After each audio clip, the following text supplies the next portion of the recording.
Good morning student. Today we are going to discuss first chapter of biology class 9th, that is fundamental unit of life. In this chapter we will study about cell.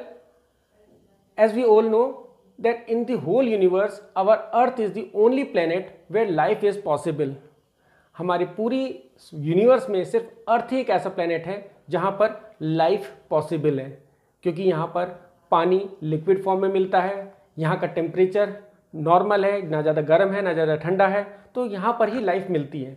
Life की बहुत सारी forms हैं, plants हैं, animals हैं, virus हैं, bacteria हैं, fungus हैं, तो ये सारी लाइफ फॉर्म्स हैं। लेकिन सारी लाइफ फॉर्म्स एक छोटे से सेल से बनी होती हैं। सेल ही स्ट्रक्चर और फंक्शनल यूनिट ऑफ लाइफ है।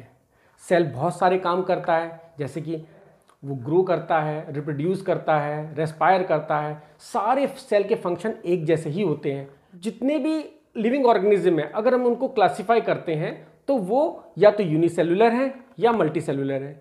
यूनिसेलुलर ऑर्गेनिज्म सारे लाइफ फंक्शन जो एक सेल करता है वो सारा यूनिसेलुलर ऑर्गेनिज्म अकेले ही करता है, जबकि मल्टी सेलुलर ऑर्गेनिज्म में डिवीजन ऑफ लेबर होती है, यानी उसके काम डिवाइडेड होते हैं। जैसे कि हम मल्टी सेलुलर ऑर्गेनिज्म में हमारी आंखें देखती हैं, हाथ जो हैं वो खाना मुंह को ले जाते हैं, पेट डाइजेशन करता है, पैर चलने का काम करते हैं। हमारे काम डिवाइडेड है और हर काम को करने के लिए अलग तरह के सेल्स होते हैं, उनका ग्रुप होता है जिसको हम टिश्यू कहते हैं, वो हम बाद में पढ़ेंगे आपके। ठीक है, तो एक बार हम चैप्टर को थोड़ा सा रिवाइज कर लेते हैं कि चैप्टर में क्या क्या चीज़ है वो देख लेते हैं। देखो, लिविंग थिंग्स हमारी अर्थ पर कौन कौन सी है? प्लांट्स है, एनिमल है, बैक्टीरिया है, फंगस है, वायरस है। ठीक है, ये सारी चीज़ें सेल से बनी होती है। Cell structure and function unit of life है। सेल के फंक्शन अगर देखते हैं तो वो साइज में बड़ा हो सकता है, रेस्पायर यानी सांस ले सकता है, ईट फूड यानी खाना खा सकता है, एक्सक्रीट यानी अपने वेस्ट प्रोडक्ट को बाहर निकालता है, रिप्रोड्यूस मतलब पैदा होता है, एक से दो हो जाते हैं, और उनमें मूवमेंट भी होता है, मूवमेंट शो करते हैं। और ये सब के सब रेस्पॉन्स टू देयर स्टिमुलाई यानी अपने स्टिमुलस पर, एक्सटर्नल स्टिमुलस पर रेस्पॉन्स करते हैं। लिविंग ऑर्गेनिज्म हमारे यूनिसेलुलर और मल्टीसेलुलर होते हैं। यूनिसेलुलर सारे सेल लिविंग फंक्शन को परफॉर्म करते हैं, और मल्टीसेलुलर के केस में ग्रुप ऑफ सेल किसी एक फंक्शन को परफॉर्म करते हैं, यानी उनमें डिवीजन ऑफ लेबर है। The branch of biology in which we study about the cell structure is called cytology, यानी साइटोलॉजी वो ब्रांच है बायोलॉजी की जो सेल के स्ट्रक्चर और उसके फंक्शन को के बारे में बताती है। अब हम देखते हैं डिस्कवरी ऑफ सेल। देखो, सेल की डिस्कवरी जो है वो रॉबर्ट हुक ने करी थी 1665 में, और उसने इसकी डिस्कवरी एक कॉर्क के सेल में करी थी। ठीक है ना, और उसने इसको अपने बनाए हुए माइक्रोस्कोप में देखा। उस माइक्रोस्कोप की फोटो आपकी स्क्रीन पर दिख रही होगी। उसने जो उसके अंदर देखा एक हनी कॉम्ब लाइक स्ट्रक्चर था, जो कि आपके स्क्रीन पर नजर भी आ रहा होगा आपको। ठीक है, और उसने इसको सेल्यूली कहा। सेल्यूली का मतलब होता है लिटिल रूम, यानी छोटे से कमरे। ठीक है ना, और उसने इस सेल्यूली का नाम जो है अपनी किताब जिसका नाम था माइक्रोग्राफिया, इसमें उसने उसको मेंशन करा। अब आते हैं सेल थ्योरी पर, जो कि मेन पार्ट है। देखो, सेल थ्योरी इसको स्केलिडन और सचवान ने 1838 और 1839 में अलग अलग दी, और इसको जो मॉडिफाइड किया था वो आर विक्रो ने करा था 1855 में। अब उसके जो मेन पॉइंट्स हैं वो क्या हैं? All living organism composed of cell and cell is the structure and functional unit of life. सारी लिविंग थिंग्स जो हैं वो सेल से बनी होती हैं, और सेल जो है स्ट्रक्चर और फंक्शनल यूनिट ऑफ लाइफ है। आर विक्रो ने क्या मॉडिफाइड किया? आर विक्रो ने कहा कि all cells arises from pre existing cells, यानी कि कोई भी सेल जो है लिविंग सेल खास तौर पे वो पहले से मौजूद जिंदा सेल से ही बनेगा।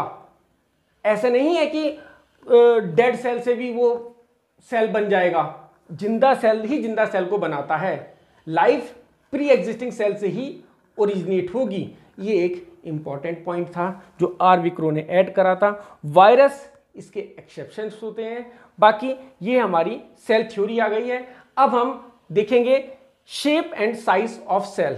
सेल कितने तरह के होते हैं, कितने क्या क्या शेप होती है उनकी, और उनके साइज क्या क्या होते हैं। अब आते हैं हम शेप और साइज ऑफ सेल पर। देखो, सेल, कोई भी सेल अगर तुम्हें बनाना है तो उसमें तीन चीज़ कॉमन होती है। अगर कोई भी एक सर्किल बनाकर उसमें एक तो प्लाज्मा मेम्ब्रेन लिख दोगे और उसके अंदर डॉट डॉट लगा दोगे जिसको हम प्रोटोप्लाज्म या साइटोप्लाज्म लिख दोगे, और तीसरी चीज़ अगर उसका न्यूक्लियस बना दोगे तो वो हम एक सेल मानेंगे उसे। इसके साथ साथ ये तीन चीज़ तो कॉमन होती हैं, इसके साथ साथ बहुत सारी चीज़ें होती हैं सेल के अंदर, सेल ऑर्गेनेलिज वगैरह उसमें बहुत सारे होते हैं जिसके बारे में हम अभी इसके बाद पढ़ेंगे। तो वो चीज़ें भी होती है सेल के अंदर, लेकिन मिनिमम चीज़ जो होती है प्रोटोप्लाज्म, न्यूक्लियस और प्लाज्मा मेम्ब्रेन होती है।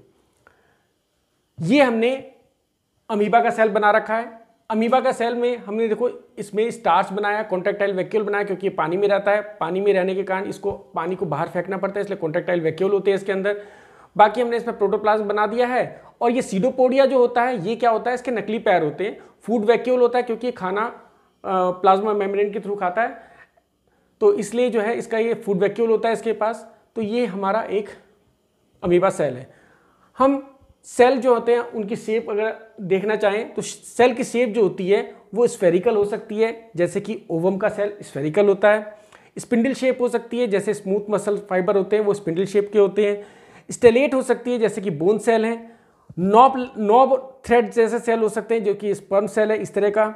और इलोंगेटेड थ्रेड, लंबे थ्रेड जो हो सकते हैं वो हो सकते हैं हमारे नर्व सेल के। और डिस्क शेप आरबीसी की हो सकती है। तो ये हमारे डिफरेंट टाइप्स ऑफ सेल हैं जो कि उनकी शेप है। अब हम देखते हैं सबसे छोटा सेल कौन सा है। सबसे छोटा सेल जो है वो है हमारा है pleuropneumonia like organism, PPLO. 0.1 micrometer इसका साइज होता है। ऐसे ही लार्जेस्ट सेल जो होता है वो ऑस्ट्रिच का एग है जो 50 सेंटीमीटर का होता है। तो ये सबसे बड़ा सेल है। और जो लॉन्गेस्ट सेल है वो है नर्व सेल, ये 100 सेंटीमीटर का होता है। तो ये 100 सेंटीमीटर तक होता है, तो ये हमारा लॉन्गेस्ट सेल है। तो इस तरह हम शेप, साइज सेल के बारे में हमने देखा। अब सेल जो होते हैं दो तरह के होते हैं, प्रोकैरियोटिक होते हैं, यूकैरियोटिक होते हैं। इसके बारे में हम अगले लेक्चर में पढ़ेंगे। और न्यूक्लियस, न्यूक्लियोलस, न्यूक्लियोइड्स, इनमें क्या डिफरेंस होता है ये भी हम अगले लेक्चर में पढ़ेंगे। तो ये सारी चीज़ें हम अगले लेक्चर में पढ़ेंगे। Thank you. Thank you for watching this video. Please like, share and subscribe this channel. Thank you.